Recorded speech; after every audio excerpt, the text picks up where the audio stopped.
کہ 1857 کی جو ہے جنگ آزادی ہوئی اور اس کے بعد پھر تحریک خلافت بھی چلی تھی، تو یہ اس میں آیا اس کے بارے میں جو عثمانیہ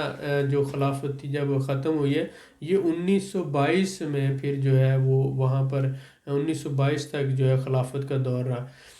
تو یہ ایک دوسری حقیقت تھی کہ وہ جو خواب تھا اسے 600 سال میں آگے جا کر تعبیر ملی۔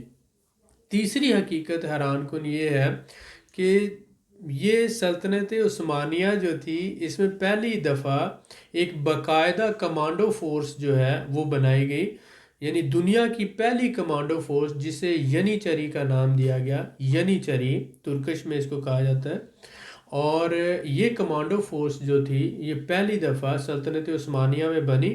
اور اس کے بعد دنیا کی دوسری ممالک نے اس کو ایز اے فورس اپنی فوج میں شامل کیا، اور اس کی باقاعدہ ایک علیحدہ سے یونٹ بنے اور باقاعدہ فوج جو ہے اس کے اندر کمانڈو فورس شامل ہوئی۔ یعنی کہ جو کمانڈو فورس ہے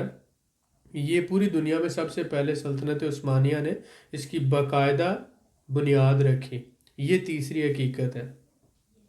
چوتھی حقیقت کیا ہے کہ یہ جو ڈرامہ ہے ارطغرل غازی تقریباً یہ 200 اقساط اور 5 سیزن پہ مشتمل ہے۔ تو اس ڈرامے کا جو کردار ہے، مین کریکٹر ہے ارطغرل غازی، اس کے بارے میں ابن عربی نے اپنی یادداشتوں میں صرف 7 صفحے لکھے، یعنی 7 پیجز اونلی۔ اور وہ جو اپنی یادداشتوں میں لکھے وہ بھی یادداشتیں جو تاریخ کی کتابوں میں سے ملی، تو اس کے بارے میں جا کے پتہ چلا کہ صرف 7 پیجز ہیں، جن 7 پیجز کو بنیاد بنا کر یہ پھر پورا ڈرامہ جو ہے وہ کریٹ کیا گیا، اور پھر آگے اس کا اسکرپٹ لکھا گیا اور ایک شاندار روایات کے ساتھ اس کو پیش کیا گیا، جس میں اسلامک کلچر اور ترکش کلچر اور یہ ساری روایات کو مد نظر رکھتے ہوئے یہ ڈرامہ آپ یہ کہہ لیں کہ ہمارے اسلاف کی جو روایات ہیں اور جو اسلام کی روایات ہیں ان کا آپ سمجھ لیں کہ ایک بہت اچھا امتزاج ہے، اور آپ جب اسے دیکھتے ہیں تو آپ کے جو ایمان ہے اس کو بھی تازگی ملتی ہے، اور ایک آپ کے بچوں کی اور آپ کی تربیت ہوتی ہے۔ تو یہ جو ایک حقیقت ہے کہ 7 پیجز جو ملے ہسٹری کے ابن عربی کی کتابوں میں سے، یادداشتوں میں سے، اس کے اوپر ہی آگے پورا ڈرامہ بنا۔ اس کے بعد 5ویں جو ہے اس کی سب سے بڑی حقیقت جو ہے حیران کن، آگے آ کے آپ کو پتہ چلے گا۔ ابھی پاکستان میں تو پہلا سیزن چل رہا ہے جس کی 11ویں 12ویں قسط ہے۔ تو اس میں یہ ہے کہ حلیمہ کی جب شادی ہو جاتی ہے ارطغرل کے ساتھ تو آگے اس میں سے بچے پیدا ہوتے ہیں، تو تیسرا جو بیٹا ہے وہ عثمان ہے، وہ 67 سال کی عمر میں پیدا ہوتا ہے، یعنی حلیمہ کی عمر اس وقت 67 سال ہوتی ہے جب عثمان پیدا ہوتا ہے، جبکہ ڈرامے میں تھوڑا سا جلدی دکھایا گیا ہے کیونکہ جو ایکٹریس کام کر رہی تھی، حلیمہ کا رول پلے کر رہی تھی، اس کی حقیقت میں شادی تھی، اور اس وجہ سے اس کو ڈرامے سے جلدی نکالنا تھا، تو ڈرامے میں اس کو تھوڑا سا جلدی کر کے تو وہ شو کیا گیا کہ وہ بچہ پیدا ہوا۔ لیکن یہ بھی ایک معجزہ ہے کہ 67 سال کی عورت بچہ پیدا کرتی ہے، اور جس میں سے عثمان نام کا بیٹا پیدا ہوتا ہے، اور پھر اللہ تعالیٰ کی قدرت دیکھیں کہ وہ عثمان وہ دادا اور باپ بنتا ہے سلطنت عثمانیہ کا، جس نے اسلام کو آدھی دنیا تک پھیلایا اور سلطنت عثمانیہ کی بنیاد رکھی، جس نے پوری 600 سال تک حکومت کی اس 3 بر اعظموں پر۔ تو یہ ایک بہت بڑی فیکٹ ہے۔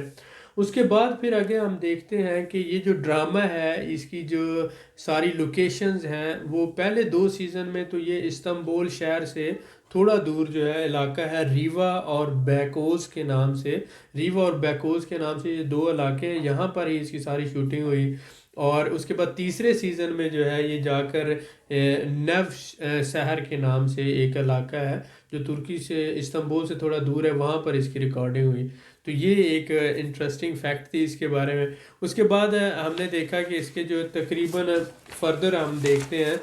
کہ جو گھوڑے اس میں استعمال ہوئے ہیں، ہارسز استعمال ہوئے ہیں، 25 گھوڑوں کا ایک پورا فارم ہے، اور وہ 25 گھوڑے جو ہیں وہ ان کی دیکھ بھال کے لیے بھی لوگ ساتھ موجود ہیں، اور ساتھ ہی ساتھ جو اس وقت کا پورا منظرنامہ پیش کرنے کے لیے وہ جو بھیڑ بکریاں اور پھر جو ہے بلبل اور جو جانور ہیں اور پھر حیوان ہیں پرندے ہیں، ان کے لیے ایک علیحدہ سے آرٹیفیشل جو ہے ایک زو یعنی کہ چڑیا گھر بنایا گیا،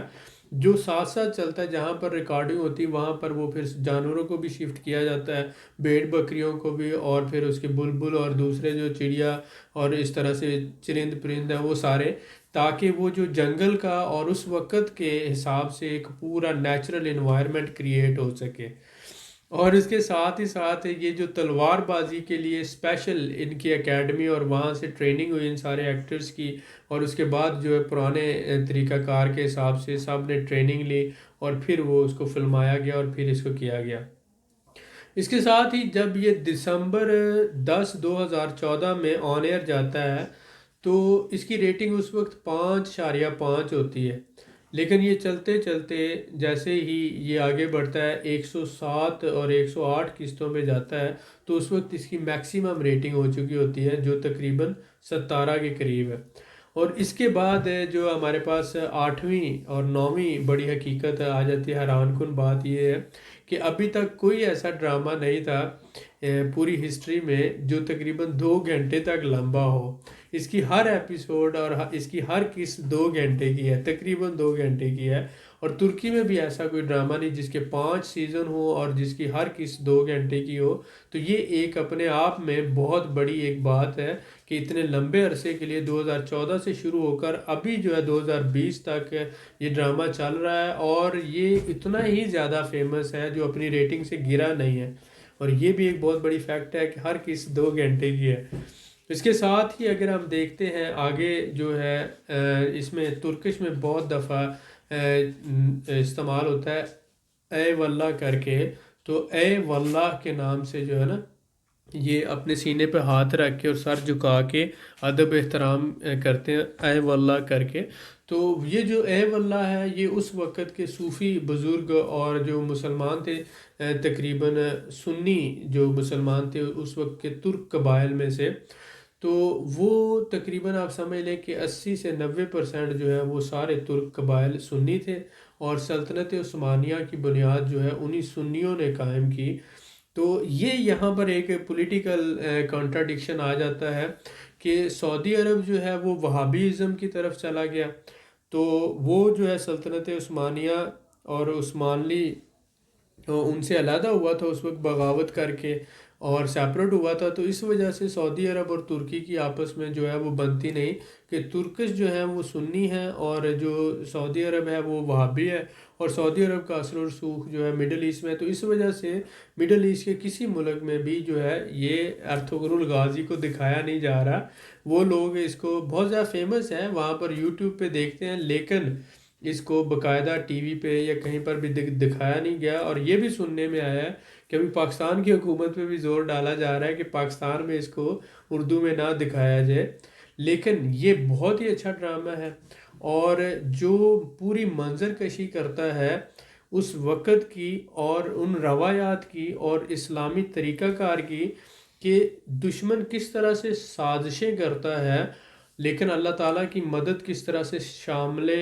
حال ہوتی ہے، اور کس طرح سے انسان بہادری سے مشکلات کا مقابلہ کرتے ہوئے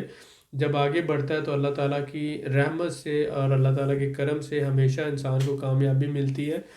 ایک شخص جو ہے اس کے 2 دوست ہوتے ہیں، ایک چھوٹا سا قبیلہ ہوتا ہے، خانہ بدوش قبیلہ ہوتا ہے، لیکن اس کے خلاف اتنی زیادہ سازشیں ہوتی ہیں، اتنے زیادہ عیسائی اور دوسرے لوگ حتیٰ کہ جو منگول بھی اس وقت کی پاور ہوتی ہیں وہ بھی اس کے خلاف سازشیں کرتے ہیں، لیکن اس بندے کو ایک کچھ مخلص دوستوں کا ساتھ اور ساتھ ہی ساتھ اللہ کے جو نیک بندے اولیاء کرام ہیں جن میں ابن عربی جو ہے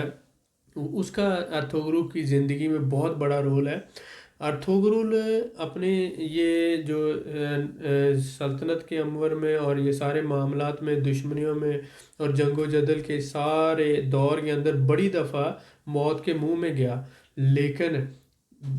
اسی وقت آپ سمجھ لیں کہ اولیاء کرام اور خاص کر ابن عربی جیسے انتہائی اللہ تعالیٰ کے نیک بندے کی دعاؤں کی وجہ سے موت کے منہ سے یہ تقریباً 3 سے 4 دفعہ موت کے منہ سے نکلا. ایک دفعہ اس کو زہر دے دیا گیا، ایک دفعہ اور اس کے اوپر اسی طرح سے دشمن نے حملہ کیا، اور یہ بڑی دفعہ موت کے منہ سے بچا وہ ابن عربی جو ہے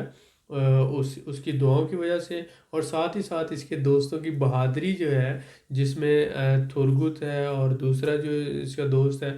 وہ اس کے اتنے بڑے جانثار ہیں. انہوں نے کبھی بھی اس کے یعنی کہ پوزیشن کے خلاف جانے کی کوشش نہیں کی. ہمیشہ ایک بچپن میں اکٹھے پڑے بلے، اور انہوں نے ہمیشہ اس کا اپنی جان تک دے کر اس کی حفاظت کی، اور اس کے ساتھ ہر قدم اور ہر فیصلے میں اس کے ساتھ رہے. تو ان 2-3 باتوں سے یہ بات بھی اہم ہوتی ہے کہ انسان کی زندگی میں ایک تو اللہ تعالیٰ کی ذات پہ یقین، اعتماد اور ایمان پختہ ہونا یہ بہت زیادہ ضروری ہے. اس کے ساتھ ساتھ اس کے جو نیک اور اچھے اور مخلص دوست ہوتے ہیں وہ انسان کی بہت بڑی طاقت ہوتے ہیں، اور ساتھ ہی ساتھ اولیاء کرام کی، ماں باپ کی دعائیں. آپ اس میں جو ارطغرل کی والدہ ہیں اور اس کے والد جو سلمان شاہ ہیں وہ آپ دیکھتے ہیں تو آپ کو پتہ چلتا ہے کہ انتہائی نیک، پاکیزہ اور انتہائی اچھی سیرت کے مالک والدین ہیں. تو اچھی سیرت کے والدین جو ہیں وہ آگے اپنے بچوں کی تربیت بھی اس حساب سے کرتے ہیں. تو آپ یہ دیکھیں گے آگے چل کے ڈرامے میں کہ کس طرح سے قبیلے کے لوگ جو ہیں اس کے اندر آپ دیکھ رہے ہیں کہ اندرونی سازشیں بھی ہو رہی ہیں، اور اس کے ساتھ ساتھ غداریاں بھی ہو رہی ہیں، اور باہر سے بھی دشمن حملہ آور ہو رہا ہے. لیکن اللہ تعالیٰ کی مدد اور اللہ تعالیٰ کی رحمت کے ساتھ ساتھ ایمان کی پختگی کے ساتھ یہ بندہ ارطغرل اپنے سامنے آنے والی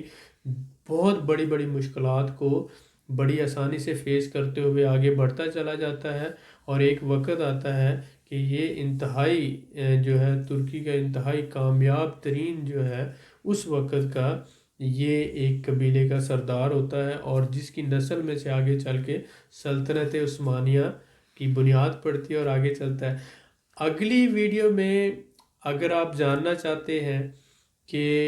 مزید ہم آپ کو جو ہے کیا بتانے جا رہے ہیں تو نیکسٹ ویڈیو میں ہم آپ کو بتائیں گے کہ ارطغرل کے آگے چل کر کون کون سی مشکلات آتی ہیں، وہ ان مشکلات سے کیسے نکل پاتا ہے، اس کے دوستوں کا کیا رول ہوتا ہے، اور ابن عربی اور خاص کر اولیاء کرام کی وجہ سے کس طرح وہ ہر دفعہ موت کے منہ میں سے نکل آتا ہے. تو ہم کوشش کریں گے اس کے حوالے سے تھوڑا سا اپنا تجزیہ پیش کریں، جو ہم دیکھا ہے جو ہم نے سمجھا ہے آپ لوگوں کے ساتھ شیئر کریں. اگر آپ کو ویڈیو اچھی لگی ہو تو کومنٹ ضرور کیجئے گا، اور ساتھ ہی ساتھ لائک بھی کیجئے گا. اس سے ہمیں اندازہ ہوتا ہے کہ ہم نے یہ جو کوشش کی ہے آپ کے لیے کس طرح سے یہ فائدہ مند ہوئی ہے، یا آپ نے کتنا اس میں سے فائدہ اٹھایا ہے. بہت شکریہ. بہت شکریہ سر آپ کا. مزید معلومات کے لیے ہمارے چینل کو سبسکرائب کریں، ویڈیو کو لائک کریں اور شیئر کریں، بیل آئیکن کو ضرور پریس کریں تاکہ ہماری اگلی ویڈیو آپ کو مل سکے. اللہ حافظ.